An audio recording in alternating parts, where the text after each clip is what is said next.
Como ya comentamos en otra ocasión, las personas suelen confundir lo que es el verdadero arrepentimiento con el remordimiento.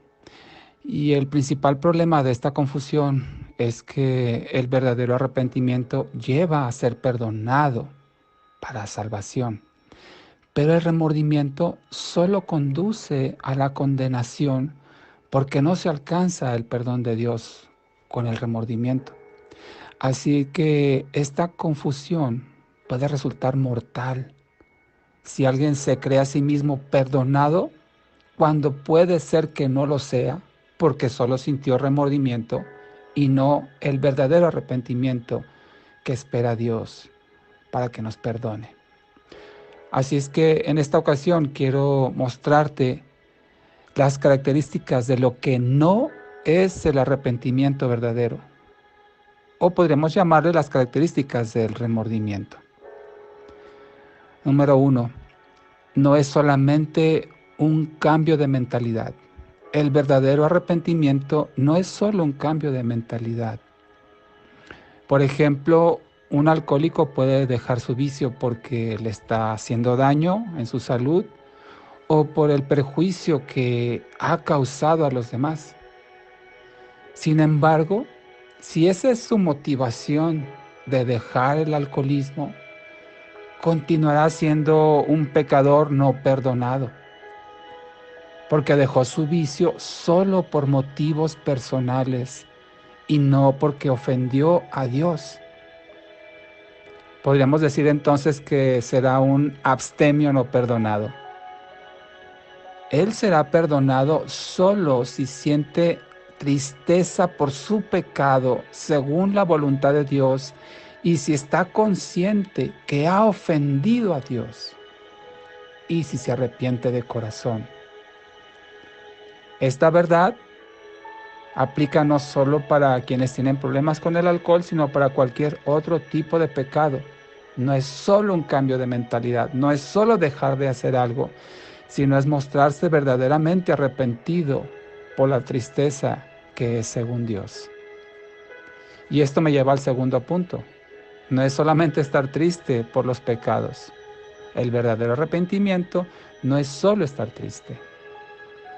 Tenemos en la Biblia un claro ejemplo de Judas y Pedro. Ambos se sintieron tristes, ambos se sintieron muy mal por lo que habían hecho, porque Judas entregó a Jesús y Pedro negó a Jesús. Pero solo Pedro volvió a Jesucristo.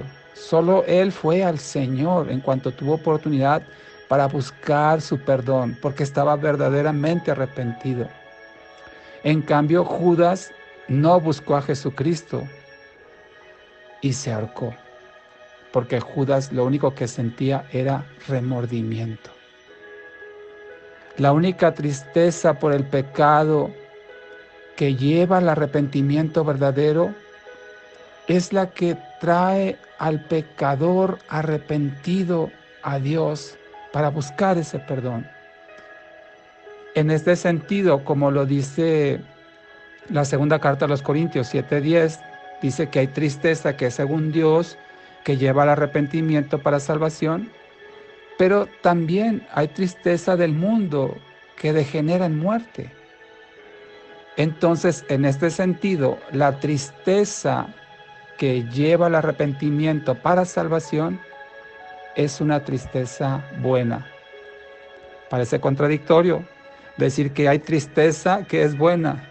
Y claro que es buena si es según Dios y nos lleva a arrepentirnos, porque de esa forma nos aproximamos a Él buscando su perdón. Y sabemos que Dios es fiel y justo para perdonar si confesamos nuestros pecados, si nos arrepentimos. Número 3. El verdadero arrepentimiento no es solamente confesar el pecado. Muchas, miles de personas confiesan su pecado, dicen yo me equivoqué, yo hice mal, yo he pecado, pero siguen pecando como antes. Solamente fue una confesión temporal sin que realmente significara un arrepentimiento o un cambio verdadero. Así es que no hay ninguna virtud en solo confesar los pecados, a menos que esa confesión sea, como ya dijimos, por una tristeza que es según Dios. Y número 4, el verdadero arrepentimiento no es meramente reformarse, no es solamente dejar los malos hábitos, porque alguien puede hacerlo, puede dejar de hacer las cosas pecaminosas, pero todavía puede apreciarlos en su corazón. El que solo se haya reformado externamente no significa que ha sido verdaderamente perdonado. De esta forma podemos decir que una persona que solo es reformada en lo exterior no es una persona salva. Es necesario ser regenerado. Esto es nacido de nuevo por Dios. Es un cambio interior, una transformación en el corazón, en la actitud, en los deseos. Así es que una persona solo reformada, no regenerada, no es salva. Y tristemente, las iglesias están llenas de este tipo de personas que solo han sido reformadas en sus prácticas, en sus hábitos exteriores, pero no han sido aún regeneradas por Dios en su interior. Y una persona en esa condición no es salva.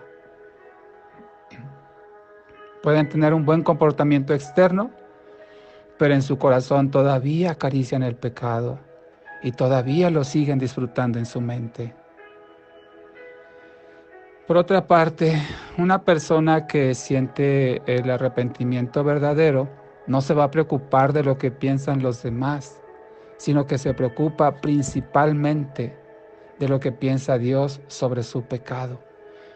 Y no le importa humillarse, postrarse ante Él, quebrantarse ante Él, porque está buscando primeramente su perdón. Y por supuesto, si ha dañado a alguien, buscará enseguida también restaurar el perdón de esa persona o de las personas que ha dañado. En el Salmo 51 tenemos un ejemplo de este tipo de arrepentimiento. Cuando David cometió adulterio con Betsabé, sintió un arrepentimiento verdadero.